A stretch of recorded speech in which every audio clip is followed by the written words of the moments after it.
যেটা দিচ্ছেন ওরকম আমি বলি নাই। আমি বলছি একজন হাজব্যান্ড যখন বিয়ে হয়ে যায় হাজব্যান্ড ওয়াইফকে সবসময় একসাথে থাকতে হয়। তো প্রবাসীদের আমি আর বলতে চাই না এগুলো নিয়ে, কারণ অনেক গালিগালাজ খাইতে হয়েছে আমার। আমার যেটা আমি বলছি ওইটুকুই আপনি দেন নাই।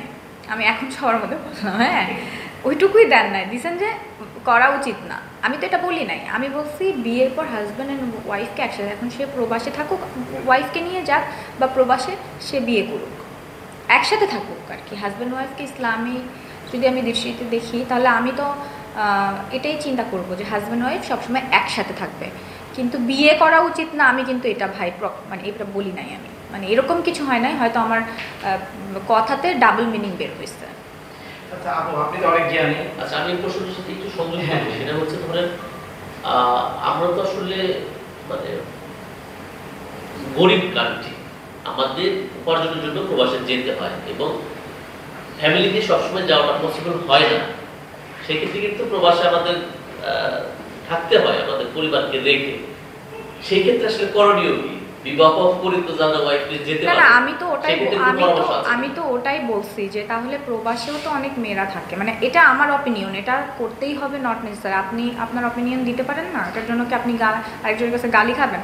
প্রবাসেও অনেক মেয়েরা থাকে, তো তারাও কিন্তু ওইখানেও বিয়ে করতে পারে, কিন্তু ফ্যামিলির একটা থাকে না যে এখানে বিয়ে করতে হবে। আমি বলেছি যে হাজব্যান্ড ওয়াইফকে একসাথে থাকা উচিত, প্রবাসীরা বিয়ে করতে পারবে না আমি এটা কখনোই বলি নাই, এটা আমি কখনোই বলবো না। কেন করতে পারবে না? কারণ তাদের টাকা দিয়ে তো আমাদের এখানে চলে, এটা তো সত্যি। তারা টাকা পাঠায় বিধায় কিন্তু বাংলাদেশে আসলেই অনেক বিজনেস, অনেক মানুষ ভালো আছে। তো আমি তো তাদেরকে রেসপেক্ট করি, অবশ্যই করব। আমি কেন বলবো যে তারা বিয়ে করবে না? কেন করবে না? করবে, অবশ্যই করবে, এটাই। কিন্তু আমার কথাটা হচ্ছে ডাবল মিনিং হয়ে গেছে। ঠিক আছে আপু, অনেক কথা বললেন। আপনার আরেকটা প্রশ্ন আছে। আপু আপনি তো বিদেশে থেকে আসছেন না, অনেকে তো বিদেশ থেকে আসতে বিদেশ কলকাতা, হ্যাঁ ঠিকই, ওখানে তো বিদেশ, কলকাতা থেকে আসলেন কি কি নিয়ে আসলেন আসলে? আমি গেছি শ্যুট করছি, একটুও সময় পাই নাই। 2 দিন সময় পাইছিলাম, কাশ্মীর গেছি 2 দিনে, তো কোনোদিনও কাশ্মীরে কোনো কিছু ঘোরা হয় না। তারপরে কাশ্মীরের হচ্ছে পুরোটা স্ক্যাম, আপনারা যারাই যাবেন না কেন একটু জেনে বুঝে যাবেন। কাশ্মীর হচ্ছে পুরোটা স্ক্যাম, যাদের অনেক টাকা পয়সা আছে তারা হচ্ছে এই স্ক্যামের পাল্টে পড়ে 2 দিন ঘুরতে পারে।